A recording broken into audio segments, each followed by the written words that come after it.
We have a very special guest with us today. He is the president and CEO of Peak of the Market. I think we all know and have bought products from Peak of the Market. We're very fortunate to have him today. I would like to welcome our guest, Larry McIntosh. Larry, thank you for being here. Thanks for having me. Well, it's our pleasure, and I'm glad you could make some time. Maybe you could tell us a little bit about yourself before we get into a deeper discussion. Well, currently I'm the president and CEO of Peak of the Market. I've been here 26 years now, so it's been quite a long time. Prior to that in my career, I was with a company called Byway Stores, which we had quite a few Byway stores in Winnipeg and Manitoba, about 16, I think. They're all gone, long gone now. But I was with them for 18 years prior to that. So I've only had a couple things in my career, and I love selling veggies where I am today. all though business related and all being involved in the retail world. That's an interesting path to take, and a difficult path over the years, I would bet. Well, the difference between retail, I mean, when I was in retail, we didn't sell vegetables other than maybe some canned stuff. But there's certain things that any business wants, how to read a financial statement, how to treat people, the HR part of it, how to be the proper person for the spokesperson for the company, that type of stuff is common in any industry. And really to me, it's about how you treat your people that you work with, and ethics and honesty, and to look yourself in the mirror in the morning, kind of a attitude. That's very good advice. And I think it's important to note, because I've been fortunate to be at one of your staff events for charity that you hold every year. And the recognition for staff and their longevity with the organization is astounding. We were there for, somebody who was recognized for 30 years of service. I believe, correct me if I'm wrong, there was one for 40 years of service. You are wrong. She was 48 years. Wow. Wendy, I tried to talk her into staying to 50, but she said no. That's it speaks well of the organization and of your leadership. So congratulations on that. That is quite amazing. Maybe you could tell us a little bit more about Peak of the Market. Now, I know we've all heard a lot of the commercials about how the distance from California to Winnipeg, which I think have been very informative and have been used in some trivia games that I've played. So maybe you could tell us more about that, because I think it's important to note that a lot of the operation is, of course, Manitoba-wide, and a lot is here in Winnipeg. That's right. Well, we have our building is 1200 King Edward Street, just north of the airport, and here we have our offices, our sales office, IT department, transportation, and also do all the packaging of potatoes and onions, and distribution center here. We also have a small distribution center in Calgary, but we're very much Manitoba based. All our growers who are the owners of the company, they are all based in southern Manitoba. We also import off season, but really we're primarily here to sell local. And that's what we want to do, is sell local product. And in this time where we're all going to grocery stores, local is going to be in the store, because we're just down the road from your local stores. You don't just sell to Manitoba or across Canada, is that right? Peak of the Market really does provide product across North America for sure, and maybe even beyond the North American borders. Yeah, absolutely. So the number one important thing for us is supplying Manitoba. So if we have a short crop or we're coming to an end of a crop, we'll always ship to Manitoba. On years like this, right now, we can get more money for our product shipping to the US than we actually can right here in Winnipeg. But it's more important for us to supply our own backyard that, has been good to us for 78 years.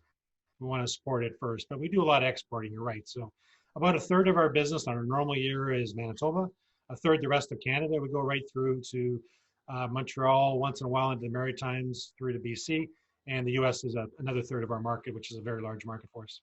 COVID-19, which is, something none of us have really been through before. Many of us weren't alive when the Spanish flu came. I imagine it would impact your organization and staff in a different way than it may have for some of us. Could you talk a little bit about that?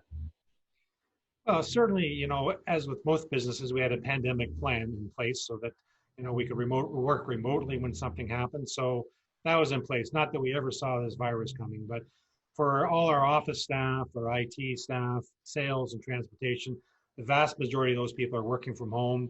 They're set up on their laptops at full security.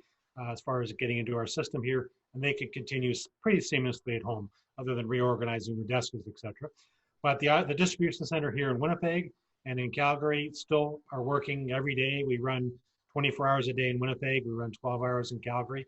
We're shipping vegetables out to local stores right across Western Canada for the most part, and into the US somewhat too.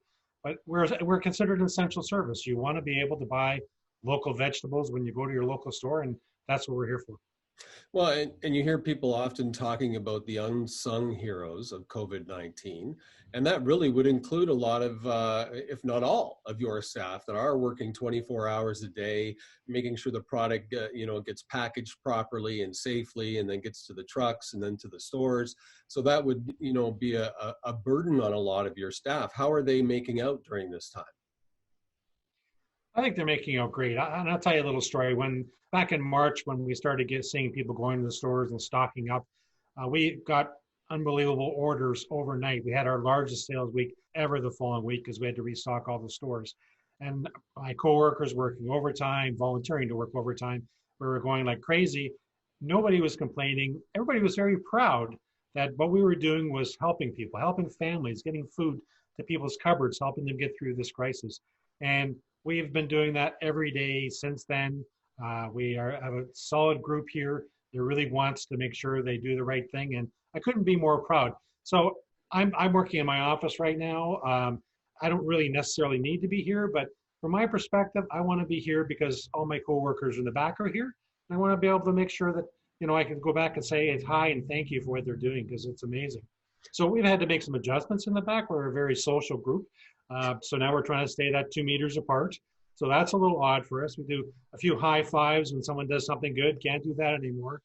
Handshakes aren't allowed. So there's been some adjustments for sure, but I couldn't say how proud I am of our group that they've gone through all this and continue having product go out the door every day, 7 days a week.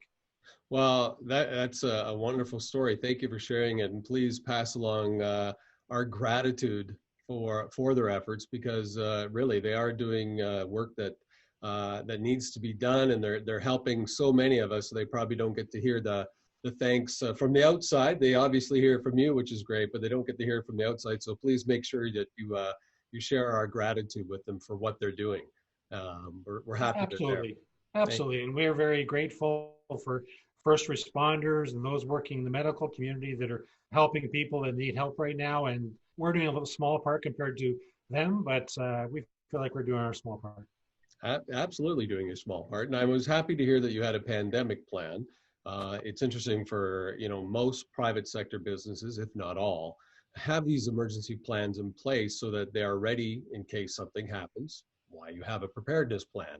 Well, unfortunately, we haven't had a strong one at the city, and it took some time for us to establish working conditions outside of City Hall. But it's important to have, I think, strategic plans for items such as that because it gives your staff, I believe, and maybe you could tell me how it makes them feel, it gives them that confidence that the organization is behind them and they're a part of what's going on because they have a plan, they know what the plan is, and everything starts to work immediately once that book gets opened. Yeah, and I think that's very important. I mean, so for our sales and transportation team, they take laptops home every night because we had a big snowstorm, which could happen. They could still continue putting orders in and that. But for our accounting clerks and those people, they don't normally have laptops if they go home, but they knew that if this happens, they have a choice. So we actually have a couple of people that are still working in the office. They prefer to work here, but it's a fairly large office, so nobody's even close to them. So it works out well for them too. But yeah, you got to have a plan in place. People have to realize what could happen, and there's all sorts of disasters that could happen. This is not one we saw coming, as I said, but it put the plan into place and executed it fairly quickly and fairly smoothly, I might add. So where should we be focusing some of our attention? I think that a lot of things have already been done. What I feel the worst about all of this, other than people getting sick, was obvious, but people being laid off, people that don't have jobs, people that are being forced to stay home, something you'd love to do on a holiday, but now you're being forced to stay home. So it's a little different. I really feel sorry for the families. I mean, we're very fortunate here. We still have our full income and things are going on as usual, but I really feel sorry for that. So some of the things that the city government has done, making business taxes and property taxes payable later, which is great for businesses that need that. The province allowing you to pay your hydro and gas later, PST, GST at the federal level. All those are great to help business and individuals. We have made a policy internally that we're going to pay everything on time. We're not going to delay paying anything because we're doing well. And we want to get that money back to the government so they can reinvest in other people. So we're not delaying things to save a little bit of interest on our money. We're paying everything on time because we're one of the fortunate companies that get to keep going. Well, I can't applaud that enough. That is a wonderful way to think. And I think many organizations are going to follow that as well. And if not, after hearing it, I hope that they do, because that is really part of being a part of our community. Let me ask you though, from the COVID-19 perspective, we've talked about the concerns and such. Do you see something positive coming from this? Like, do you see a new way of business or a new way of communication? Is there something positive from this that's going to come from the entire crisis that we're facing? Well, there's no question. There's lots of things that are going to change, and there's lots of positives that come out of it. I think the positive is how we react to the next virus or whatever that may come along. We're going to be, as a country, much better prepared than we are today. So that's an obvious one. But I think communication is going to get better. I mean, I hadn't heard of Zoom till about a month ago. Now I use it several times a day with our various staff working out of their houses. There's a whole bunch of things that I think are positive. I worry about a lot of things happening that are going to come out of this too. But I think the number one thing, I think our community is great already, but I think we're going to be that much stronger once we get through this. And we're going to get through it, whether it's 2 weeks or a month or 2 months. I'm not sure the time frame. I'll listen to the experts for that. But we'll get through it, and I think we'll be stronger. I agree. Very, very well said. Thank you very much for that.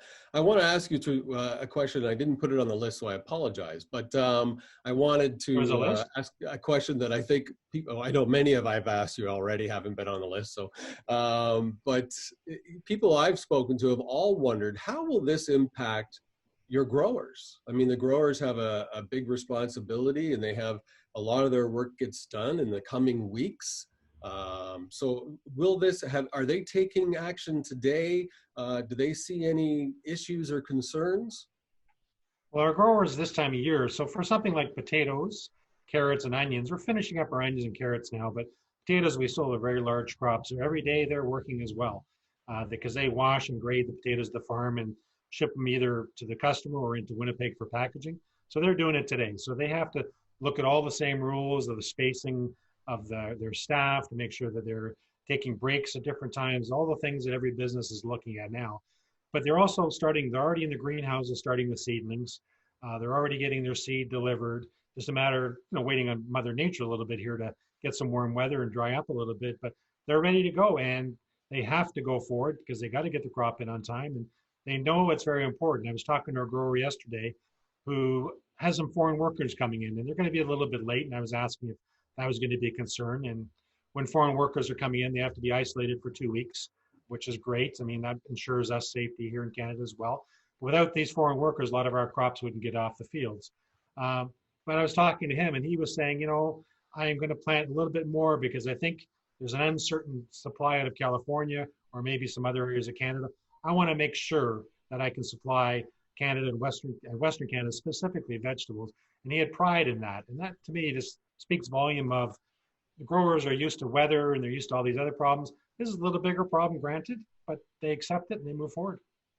Wow, it's very nice to know. Thank you very much for sharing that. And you're right. It's a wonderful outlook to say I'm going to increase my production load and the risk that could be there. So that's again something that we normally take for granted. The potatoes are just always there. You go to the store, they're always there.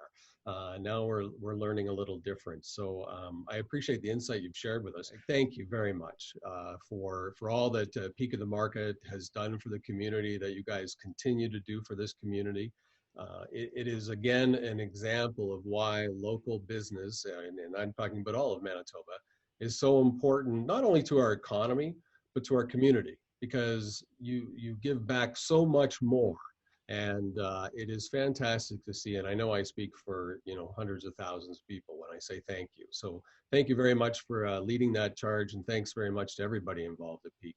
And our pleasure. And as you know, and as you have, I've lived across Canada. I've lived in many cities and provinces, Winnipeg, Manitoba is the place to be. And you look at the organizations that we work with that do great work, Winnipeg Harvest, Siloam Mission, Cancer Care Manitoba, list goes on. We have a lot of generous people in this province, and it's a great place to call home, and it is home. Thank you very much for your time, Larry. Thank you again to all the people at Peak of the Market for what you're doing. And thank you for sharing with us some of the issues that you're facing and the preparedness that your organization had. I commend you once again for that. It's a proud moment for, I know, all Manitobans to see Peak of the Market potatoes in grocery stores all across the country.